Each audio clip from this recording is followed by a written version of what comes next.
ನಮಸ್ಕಾರ ಸ್ನೇಹಿತರೆ, ನಾನು ನಾಗೇಶ್ ತಳವಾರ್. ಪ್ರಜಾಸ್ತ್ರ ಡಿಜಿಟಲ್ ಮೀಡಿಯಾಗೆ ತಮಗೆಲ್ಲರಿಗೂ ಸಹಿತನು ಸ್ವಾಗತ.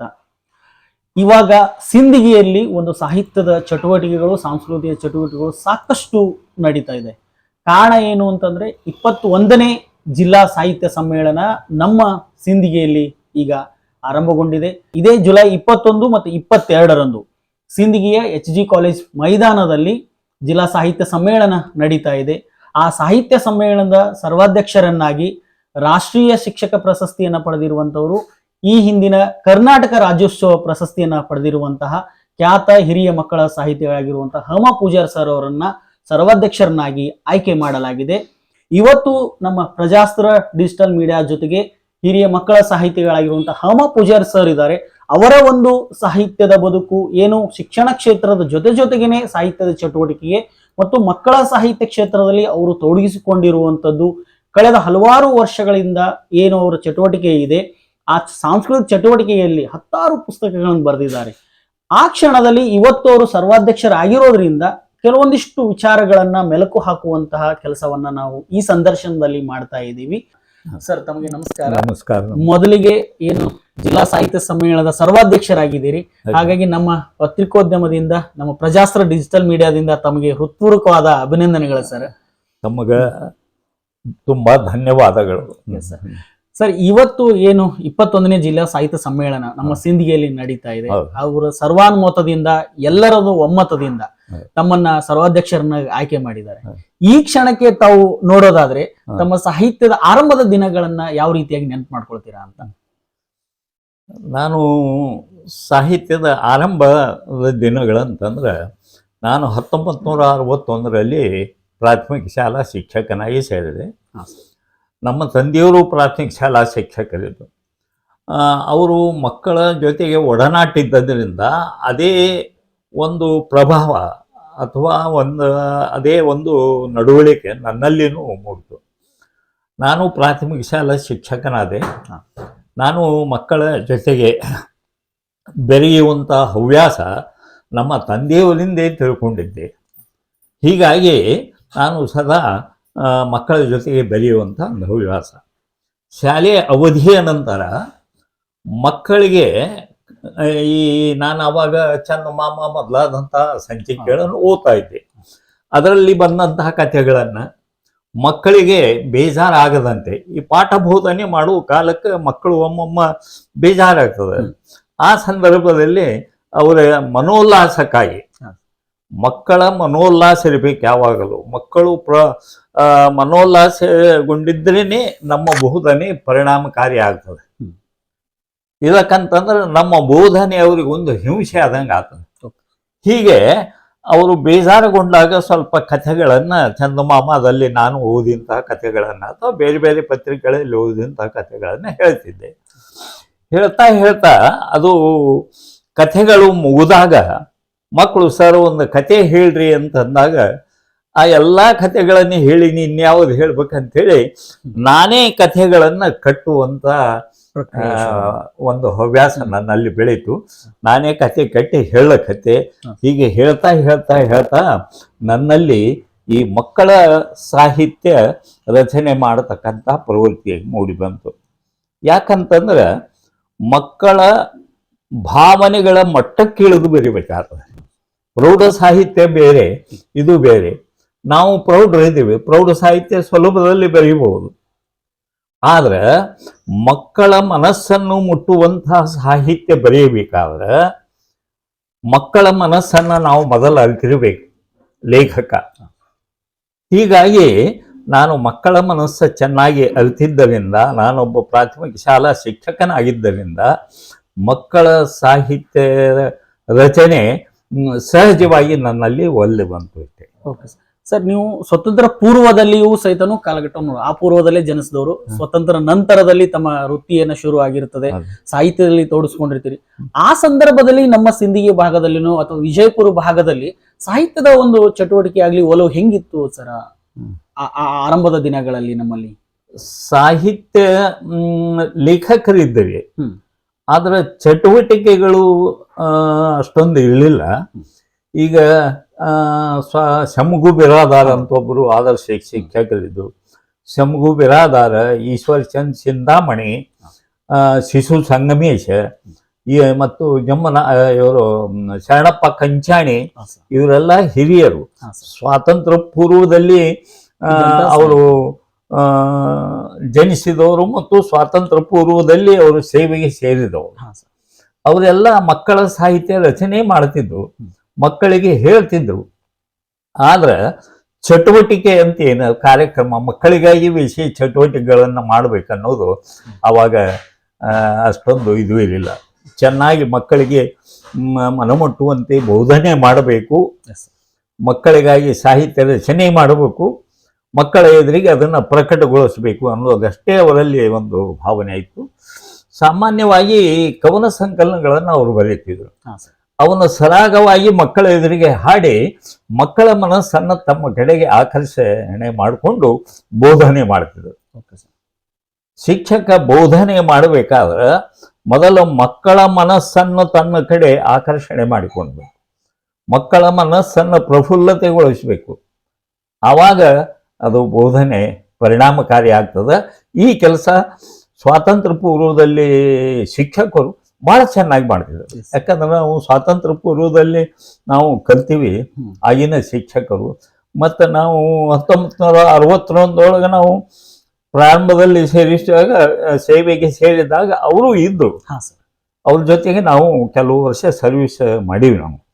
ಹೀಗಾಗಿ ಆವಾಗ ಸಾಹಿತ್ಯ ಸಾಕಷ್ಟು ಪ್ರಚಾರದಲ್ಲಿತ್ತು.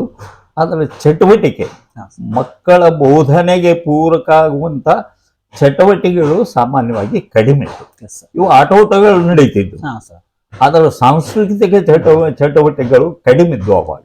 ಸರ್, ಈಗ ನಾವು ಧಾರವಾಡವನ್ನ ತೆಗೆದುಕೊಂಡಾಗ ಸಾಹಿತ್ಯಿಕವಾಗಿ ಧಾರವಾಡ, ಮೈಸೂರು, ಮಂಗಳೂರು ಅಂತ ತಗೊಂಡಾಗ ಅದು ಒಂದು ಸಾಂಸ್ಕೃತಿಕವಾಗಿ ಒಂದು ಕನೆಕ್ಟಿವಿಟಿ ಅನ್ನೋ ತರದಿತ್ತು. ಆ ಸಂದರ್ಭದಲ್ಲಿ ಧಾರವಾಡದಲ್ಲಿ ಬೇಂದ್ರೆ ಅವರಾಗಿರ್ಬೋದು, ಶಂಭಾ ಜೋಶಿ ಅವರಾಗಿರ್ಬೋದು, ಕುವೆಂಪು ಅವರು ಒಂದು ಇತ್ತು. ನಮ್ಮಲ್ಲಿ ತೆಗೆದುಕೊಂಡಾಗ ಸರ್, ಆ ಸಂದರ್ಭದ ಒಂದು ಬರಹಗಾರರು ಅಥವಾ ಸಾಹಿತಿಗಳು ತೆಗೆದುಕೊಂಡಾಗ ಸಿಂಪಿ ಲಿಂಗಣ್ಣವರು ನಮ್ಮ ಭಾಗದವರೇ ಇದ್ರು, ಮಧುರು ಚೆನ್ನರವರು ನಮ್ಮ ಭಾಗದಲ್ಲಿ ಇದ್ರು.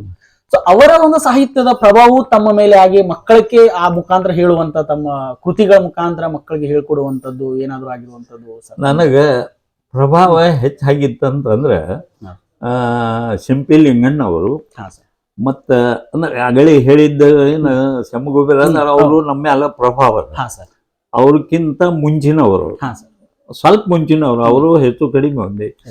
ಸಿಂಪಿ ಲಿಂಗಣ್ಣ ಮತ್ತು ಗುರ್ಲಿಂಗ್ ಕಾಪ್ಸೆ ಇವರೆಲ್ಲ ಅವರು ಪ್ರೈಮರಿ ಸ್ಕೂಲ್ ಟೀಚರ್ಸ್ ರೀ. ಮುಂದೆ ಅವರೆಲ್ಲ ಇದು ಆಗಿ ಕಾಪ್ಸೆ ಅವರು ಯೂನಿವರ್ಸಿಟಿ ಪ್ರೊಫೆಸರ್ ಆಗಿ ರಿಟೈರ್ ಆದರು. ಆದ್ರೆ ಸಿಂಪಿ ಲಿಂಗಣ್ಣ ಅವರು ಪ್ರೈಮರಿ ಒಳಗೆ ರಿಟೈರ್ ಆದರು. ಅದಕ್ಕೆ ಅವರು ಸಿಂಪಿ ಲಿಂಗಣ್ಣ ಅವರು ಒಂದು ಏನು ಮಾಡ್ತಿದ್ರು ಅಂತಂದ್ರೆ, ಪೆನ್ಷನ್ ಆಗಿತ್ತವಾಗ ನಾನು ಕುರಳಿಗೆ ಸರ್ವಿಸ್ ಮಾಡುವಾಗ ಸಾಹಿತ್ಯದ ಕೃತಿಗಳನ್ನು ಬಗಲಿನಲ್ಲಿ ಒಂದು ಚೀಲ ಇರ್ತಾವಲ್ಲ, ಅವನ್ನ ಹಾಕೊಂಡು ಬಂದು ಮಕ್ಕಳಿಗೆ ಒಂದು ಮನರಂಜನೆ ಕಥೆ ಹೇಳಿ ಅವರು ಪುಸ್ತಕಗಳನ್ನು ಕೊಟ್ಟು ಹೋಗ್ತಿದ್ರು. ಅಂದ್ರೆ ಇದನ್ನೇ ನಾವು ದುಡ್ಡು ಕೊಟ್ಟು ತಗೋತಿದ್ವಿ, ಒಂದು ಒಳ್ಳೆಯ ಕಥೆಗಳಿದ್ದು. ಹೀಗೆ ಅವರ ಸಿಂಪಿ ಲಿಂಗಣ್ಣನವರ ಮತ್ತು ಗುರ್ಲಿಂಗ್ ಕಾಪ್ಸೆಯವರ, ಶಂಭು ಬಿರಾದಾರ್ ಅವರ, ಶಿಶು ಸಂಗಮೇಶಿ ಇವ್ರ ಸಾಹಿತ್ಯ ನನ್ನ ಮೇಲೆ ಪ್ರಭಾವ. ಸಾಹಿತ್ಯದ ವಿದ್ಯಾರ್ಥಿಯಾಗಿ ನೋಡಿದಾಗ ಆ ಭಾಗದಲ್ಲಿ ನಡೆದಂತಹ ಬರಹಗಾರರ ಒಂದು ಚಟುವಟಿಕೆಗಳು ಕೇವಲ ಸಾಹಿತ್ಯಕ್ಕಷ್ಟೇ ಸೀಮಿತವಾಗದೇನೆ, ಅದು ಒಂದಿಷ್ಟು ಚಳವಳಿಯ ರೂಪದಲ್ಲಿ ತೆಗೆದುಕೊಂಡು ಹೋದಾಗ, ಅಲ್ಲಿ ಏನಾದರೂ ಆದಾಗ ಸಾಂಸ್ಕೃತಿಕ ಚಳವಳಿಗಳಾಗಿರ್ಬೋದು ಅಥವಾ ರೈತಪರ ಚಳವಳಿಗಳಾಗ್ಬೋದು, ಬರಹಗಾರನ ತೋಡಿಸಿಕೊಂಡಿರುವಂಥದ್ದು ನಾವು ಒಂದಿಷ್ಟು ಅಧ್ಯಯನ ಮುಖಾಂತರ ನೋಡ್ತೀವಿ ಸರ್. ಬಟ್ ನಮ್ಮ ಭಾಗದ ಒಂದಿಷ್ಟು ಸಾಹಿತ್ಯದ ನಾವು ಅಧ್ಯಯನವನ್ನು ಸೂಕ್ಷ್ಮವಾಗಿ ಗಮನಿಸಿದಾಗ ಆ ತರದ ತೀವ್ರವಾದಂತಹ ಒಂದು ಚಳವಳಿಗಳಲ್ಲಿ ಭಾಗವಹಿಸುವಂತದ್ದು ಎಲ್ಲೋ ಒಂದ್ ಸ್ವಲ್ಪ ಕಡಿಮೆ ಅಂತ ಅನ್ಸುತ್ತಲ್ಲ ಸರ್ ಈ ಭಾಗದ ಬರಹಗಾರರು? ಇಲ್ಲ, ನಿಜವಾಗಿಯೂ ಧಾರವಾಡ, ಮೈಸೂರು ಸೈಡ್ ಆ ಭಾಗದಲ್ಲಿ ಸಾಹಿತ್ಯದ ಬಗ್ಗೆ ಆಸಕ್ತಿ ಜನರಲ್ಲಿ ಏನಿತ್ತು, ನಮ್ಮಲ್ಲಿ ಕಡಿಮೆ. ಇದನ್ನು ಒಪ್ಕೋತೀನಿ, ಅದ್ರ ಬಗ್ಗೆ ಏನಿದು ಇಲ್ಲ. ಆದ್ರೆ ಮಕ್ಕಳ ಸಾಹಿತ್ಯಗಳು ನಮ್ಮಲ್ಲಿ ಅಲ್ಲಿಕ್ಕಿಂತಲೂ ಬಿಜಾಪುರ ಜಿಲ್ಲೆಯಲ್ಲಿ. ಯಾಕಂದ್ರೆ ಬಹುಧನೆಯಲ್ಲಿ ಮಕ್ಕಳ ಜೊತೆ ಯಾವಾಗಲೂ ಬೆಳೆಯುವುದರಿಂದ ಅವರು ಅದ್ರ ಕಡೆ ಒಲ್ದದ ಮಾತು ಬೇರೆ. ಒಟ್ಟಾಗಿ ಹೇಳ್ಬೇಕಂತಂದ್ರೆ ಧಾರವಾಡ, ಮೈಸೂರು ಮತ್ತು ಮಂಗಳೂರು ಆ ಭಾಗದಲ್ಲಿ ಸಾಹಿತ್ಯದ ಒಂದು ಜನರಲ್ಲಿ ಒಲವು ಏನು ಅದು ನಮ್ಮಲ್ಲಿ ಇರಲಿಲ್ಲ. ಹಾಂ ಸರ್. ಇದು ಯಾಕಂತಂದ್ರೆ ಆ ಸಾಹಿತ್ಯಿಕ ಪರಿಸರ ಅಲ್ಲಿ ಇದ್ದಷ್ಟು ಇಲ್ಲಿ ಬೆಳೀಲಿಲ್ಲ. ಯಾಕಂದ್ರೆ ಅಲ್ಲಿ ಸಾಹಿತ್ಯ ಬರೀಬೇಕಾದ್ರೆ ಸಹಿತ ವಾತಾವರಣ ನಮಗೆ ಪ್ರೇರಣೆ ಕೊಡುವಂತಹ ವಾತಾವರಣ ಇರಬೇಕು. ರಂಗಭೂಮಿ ಚಟುವಟಿಕೆಯು ಒಂದು ಸಾಹಿತ್ಯದ ಒಂದು ಭಾಗವಾಗಿ ತೆಗೆದುಕೊಂಡು ನೋಡ್ತೀವಿ ನಾವು. ಮತ್ತೆ ಆ ಕಡೆ ನಾವು ಹಳೆ ಮೈಸೂರು ಭಾಗ ಅಥವಾ ಧಾರವಾಡ ಭಾಗದ ಅಂತಂದಾಗ ವೃತ್ತಿ ರಂಗಭೂಮಿಗಿಂತ ಹವ್ಯಾಸಿ ರಂಗಭೂಮಿ ಚಟುವಟಿಕೆಗಳು ಹೆಚ್ಚಿಗೆ ಸರ್. ಅಂದ್ರೆ ಬರಹಗಾರರ ಕೃತಿಗಳಲ್ಲಿರುವಂತಹ ಅಂಶಗಳನ್ನು ತೆಗೆದುಕೊಂಡು ಅದಕ್ಕೆ ನಾಟಕಕ್ಕೆ ಬೇಕಾದಂತ ಒಂದು ಸ್ವರೂಪ ಕೊಟ್ಕೊಂಡು ರಂಗದ ಮೇಲೆ ತರುವಂತದ್ದು. ಬಟ್ ನಮ್ಮ ಉತ್ತರ ಕರ್ನಾಟಕ ಭಾಗದಲ್ಲಿ ಬಂದಾಗ ನಾವು ವೃತ್ತಿಯನ್ನೇ ಮಾಡಿಕೊಂಡು ಜಾತ್ರೆಯ ಸಂದರ್ಭದಲ್ಲಿ ಮಾಡುವಂತದ್ದು ಇರೋದ್ರಿಂದ ಅದನ್ನು ಬದುಕಿಗಾಗಿ ಕಟ್ಕೊಂಡಂತ ಸರ್.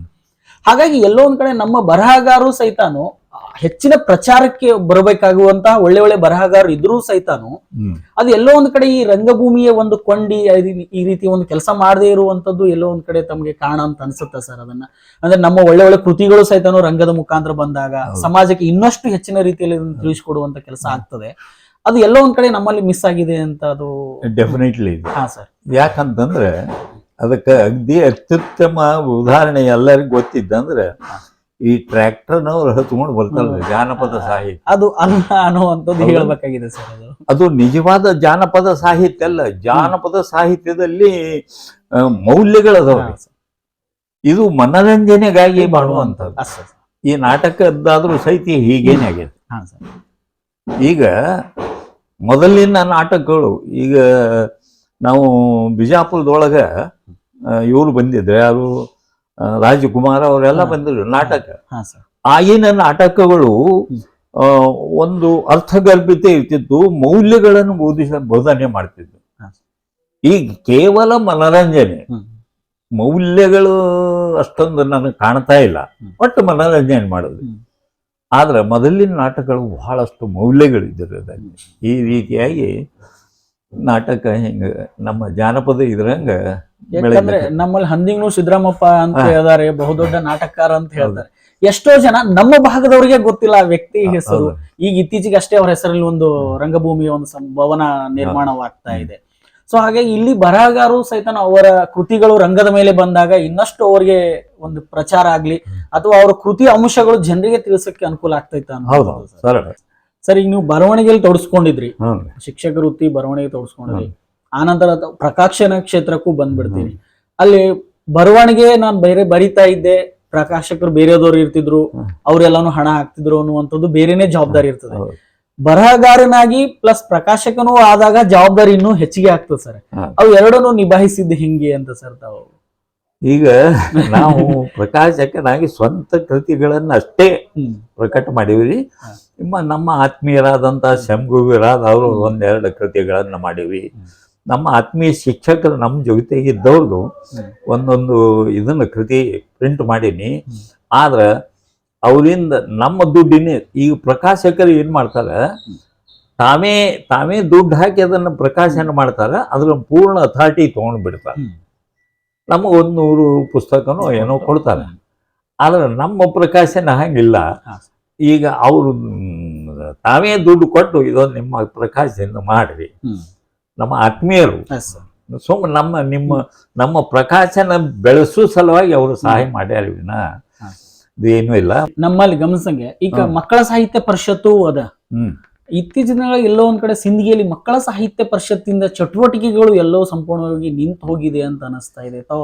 ತಾವು ಆ ನಿಟ್ಟಿನಲ್ಲಿ ಹೇಳೋದಾದ್ರೆ ಅವರಿಗೆ ಈಗ ಪರಿಷತ್ ಹೆಂಗ್ ನಡ್ಕೊಂಡು ಹೋಗ್ಬೇಕಾಗಿದೆ, ಮಕ್ಕಳಿಗಾಗಿನೇ ಕಡಿಮೆ ಸಂಪೂರ್ಣವಾಗಿ ಇಲ್ಲಿ ಸಿಂದಗಿಯಲ್ಲಿ ಇಲ್ಲೇ ಅನ್ನೋ ರೀತಿಯಲ್ಲಿ ಇಲ್ಲೇ ನಮ್ದೇ ಒಂದು ಉದಾಹರಣೆ ಹೇಳ್ತೀನಿ. ಮಕ್ಕಳ ಸಾಹಿತ್ಯ ಸಂಗಮ ಅಂತ ಮಾಡಿದೆವು. ಬಿಜಾಪುರದಲ್ಲಿ ಸಾಹಿತಿಗಳೆಲ್ಲ ಸೇರಿ ಮಾಡಿದೆವು. ಸಿಂಪಿ ಲಿಂಗಣ್ಣವರೇ ಉದ್ಘಾಟನೆ ಮಾಡಿದೆವು. ಆವಾಗ ಶಂಭು ಬಿರಾದಾರ್ ಅವರು ಅಧ್ಯಕ್ಷರಾಗಿದ್ದರು. ಅವರು ಒಂದು 10 ವರ್ಷ ಮಾಡೋರು. ಮಾಡಿ ಅವಾಗ ಕಾರ್ಯಕ್ರಮ ಮಾಡೋದಾದ್ರು ನಾವೇ ಸ್ವಲ್ಪ ಅವ್ರಿಗಿಂತ ಸಣ್ಣವರು, ನಾವೇ ಉತ್ಸಾಹದಿಂದ ನಾನು ಮತ್ತು ಜಮ್ಮನಾಥ್ ಕಂಚಾಣಿ, ಭಗು ಸಿದ್ದಾಪುರ 3 ಮಂದಿ ಕೂಡಿ ಅಲ್ಲಲ್ಲಿ ಕಾರ್ಯಕ್ರಮ ಮಾಡ್ತಿದ್ದೆವು. ಮುಂದೆ ಅವರು ಅಂದರು, ನನಗೆ ವಯಸ್ಸನ್ನು ಆಗ್ಯದ್ರಪ್ಪ, ಇನ್ನು ಯಾರಿಗಾರ ಅಧ್ಯಕ್ಷ ಮಾಡಿ ಕೂಡಲೇ ನನಗೆ ಮಾಡೋರು. ನಾ ಮಾಡಿದ ಕೂಡಲೇ ಇದ್ರೊಳಗೆ ಮಕ್ಕಳ ಸಾಹಿತ್ಯ ಸಂಗಮದ ಅಕೌಂಟ್ನೊಳಗೆ ದುಡ್ಡು ಇರಲಿಲ್ಲ. ಹಾ, ಸರ್. ಯಾಕಂದ್ರೆ ಮೊದಲಿನ ದುಡ್ಡೆಲ್ಲ ಅವ್ರು ಕಾರ್ಯಕ್ರಮ ಅದು ಮಾಡಿ ಖಲಾಸ ಆಗಿದ್ದು. ಇನ್ನು ಹೇಳಿದ್ವಿ ಎಲ್ಲರಿಗೆ, ಈ ಸದಸ್ಯತ್ವ ಇದ್ದವ್ರು 500 ಕೊಟ್ಟಿರಿ, ಮುಂದೆ ಹಿಂಗೆ ಕೊಟ್ಟರು ಚಲೋ ಅದ. ಯಾರೂ ಅದ್ರ ಬಗ್ಗೆ ಲಕ್ಷ್ಯ ಹಾಕಲಿಲ್ಲ. ಅದಕ್ಕೆ ನನಗೆ ಹೆಂಗೂ ನನ್ನ ಚಟ ಇತ್ತು, ನಮ್ಮ ಸ್ವಂತ ಖರ್ಚಿನಿಂದ ಕಾರ್ಯಕ್ರಮ ಮಾಡೋದು.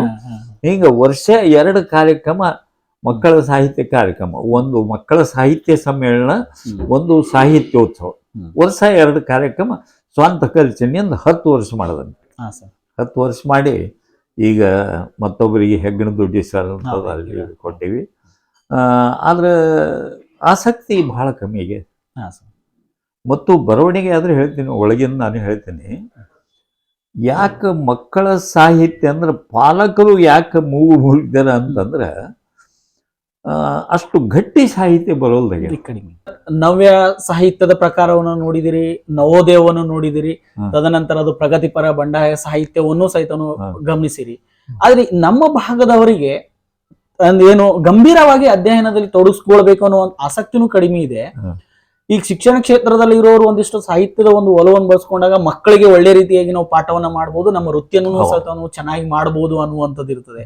ಎಲ್ಲೋ ಒಂದ್ ಕಡೆ ಅದು ಅವ್ರಿಗೆ ನವ್ಯ ಸಾಹಿತ್ಯದ ಬಗ್ಗೆನೂ ಗೊತ್ತಿಲ್ಲ, ನವೋದಯ ಸಾಹಿತ್ಯದ ಬಗ್ಗೆನೂ ಗೊತ್ತಿಲ್ಲ. ಹೀಗಾಗಿ ಎಲ್ಲೋ ಒಂದ್ ಕಡೆ ನಮ್ಮ ಭಾಗದಲ್ಲಿ ಗಂಭೀರವಾಗಿ ಅಧ್ಯಯನ ಇಲ್ಲದೆ ಕಾರಣಕ್ಕೆ ನಮ್ಮ ಭಾಗದ ಮಕ್ಕಳಿಗೂ ಸಹಿತ ಶಿಕ್ಷಣದಲ್ಲಿ ಅದು ಸಿಗುವ ಕೊರತೆಯಾಗಿ ಒಟ್ಟೆ ಒಂದೇ ಒಂದು ಇದ್ರೊಳಗೆ ಹೇಳ್ಬೇಕಂದ್ರೆ ನಮ್ಮ ಭಾಗದ ಜನರಲ್ಲಿ ಓದುವ ಹವ್ಯಾಸ ಸಂಪೂರ್ಣ ಇದು ಹೋಗ್ಬಿಟ್ಟವ. ಮೊದಲು ಇತ್ತು, ಆದ್ರೆ ಕಡಿಮೆ ಇತ್ತು. ಆ ಕಡಿಮೆ ಇದ್ದಿದ್ದು ಸಹಿತ ಈಗ ಲೋಪ ಆಗಿಬಿಟ್ಟದ, ಯಾರು ಓದುವುದಿಲ್ಲ. ಸರ್, ಬರಹಗಾರನ್ ಗುರ್ಸ್ಕೊಳಂಗ ಏನ್ ಬರ್ತಾ ಇದಾರಲ್ಲ ಸರ್ ನಮ್ಮ ಭಾಗದಲ್ಲಿ. ಇಲ್ಲ, ನಾನು ಬರಿತೀನಿ. ಇವಾಗ ಏನ್ ಮಾಡ್ತಾರೆ ಸರ್, ಒಂದು ಸಂಕಲನೋ 2 ಸಂಕಲನೋ ತಗೊಂಡು ಬಂದಿರ್ತಾರೆ. ಅಂತಹ ಬರಹಗಾರಿಗೂ ಕೇಳದಾಗೂ ಸಹಿತ ಸಹಜವಾಗಿ ಅವ್ರಿಗೆ ಒಂದಿಷ್ಟು ಈ ನವ್ಯ ನವೋದಯದ ಒಂದು ಹಿನ್ನೆಲೆನೂ ಸಹಿತ ಗೊತ್ತಿರ್ಲಾರ್ದಷ್ಟು ನಾ ಅವ್ರಿಗೆ ಹೇಳ್ತೇನ್ರಿ. ಈಗ ನನ್ನ ಬಲ್ಲಿ ಮುನ್ನುಡಿ ಬರೀಲಿಕ್ಕೆ ಒಂದು ಕವನ ಸಂಕಲನ, ಕಥಾ ಸಂಕಲನ, ಮಕ್ಕಳ ಸಾಹಿತ್ಯ ತಂದ್ರೆ ಅಂದ್ರೆ ನಾ ಮೊದಲೇ ಹೇಳ್ತೀನಿ, ಓದ್ತೀನಿ ಸುಮ್ ಸಹಜ ನೋಡಿ. ನೀವು ಇದನ್ನು ಬರೆಯುವುದಕ್ಕಿಂತ ಮುಂಚೆ ಎಷ್ಟು ಕವನ ಸಂಕಲನಗಳನ್ನ ಓದಿರಿ ನೀವು? ಮಾತು ಬಂದ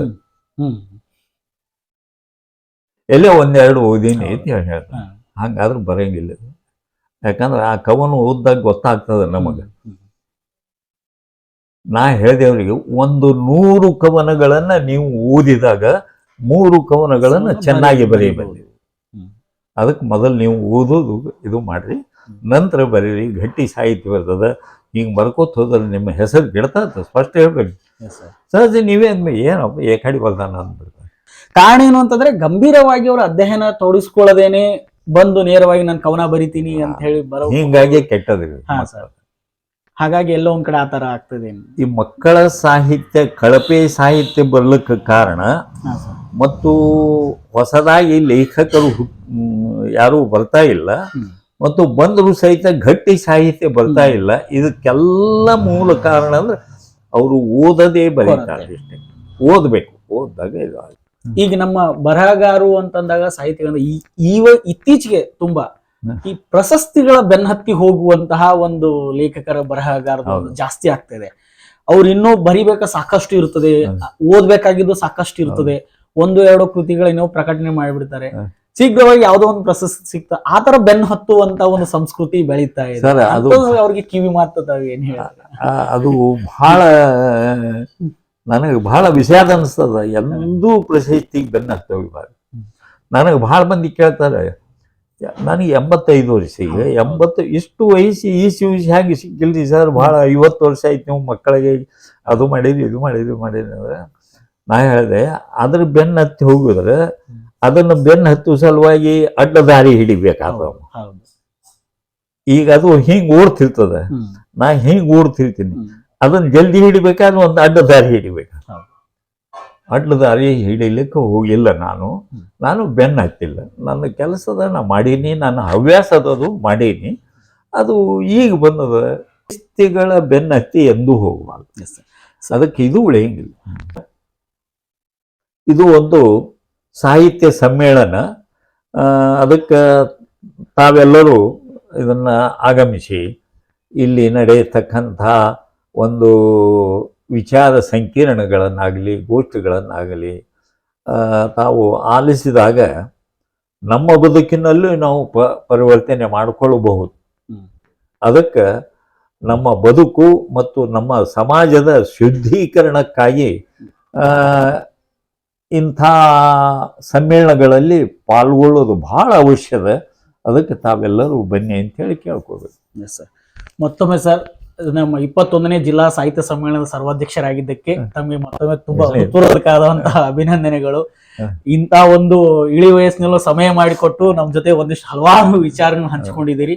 ಸೊ ಪ್ರಜಾಸ್ತ್ರ ಡಿಜಿಟಲ್ ಮೀಡಿಯಾದಿಂದ ಮತ್ತೊಮ್ಮೆ ತಮಗೆ ಧನ್ಯವಾದಗಳು ಸರ್.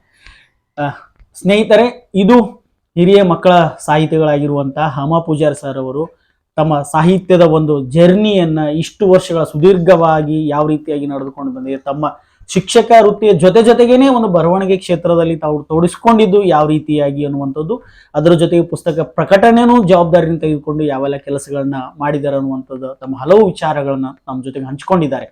ಇದೇ ಜುಲೈ 21-22ರಂದು ಸಿಂದಗಿಯಲ್ಲಿ 2 ದಿನಗಳ ಕಾಲ ಜಿಲ್ಲಾ ಸಾಹಿತ್ಯ ಸಮ್ಮೇಳನ ನಡೀತಾ ಇದೆ.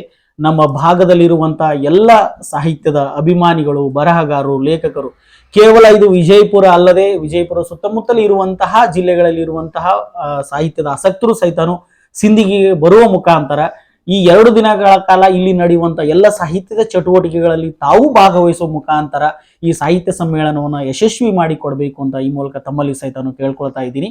ಪ್ರಜಾಸ್ತ್ರ ಡಿಜಿಟಲ್ ಮೀಡಿಯಾದಲ್ಲಿ ಬರ್ತಾ ಇರುವಂತಹ ವರದಿಗಳು, ಸ್ಟೋರಿಗಳು, ಈ ರೀತಿಯ ಸಂದರ್ಶನಗಳು ತಮಗೆ ಇಷ್ಟವಾದಲ್ಲಿ ಲೈಕ್ ಮಾಡಿ, ಶೇರ್ ಮಾಡಿ, ಸಬ್ಸ್ಕ್ರೈಬ್ ಮಾಡೋ ಮುಖಾಂತರ ನಮ್ಮ ಈ ಡಿಜಿಟಲ್ ಮೀಡಿಯಾಗೆ ತಾವು ಬೆಂಬಲ ನೀಡಬೇಕು ಅಂತ ಕೇಳ್ಕೊಳ್ತಾ ಇದ್ದೀನಿ. ಧನ್ಯವಾದಗಳು.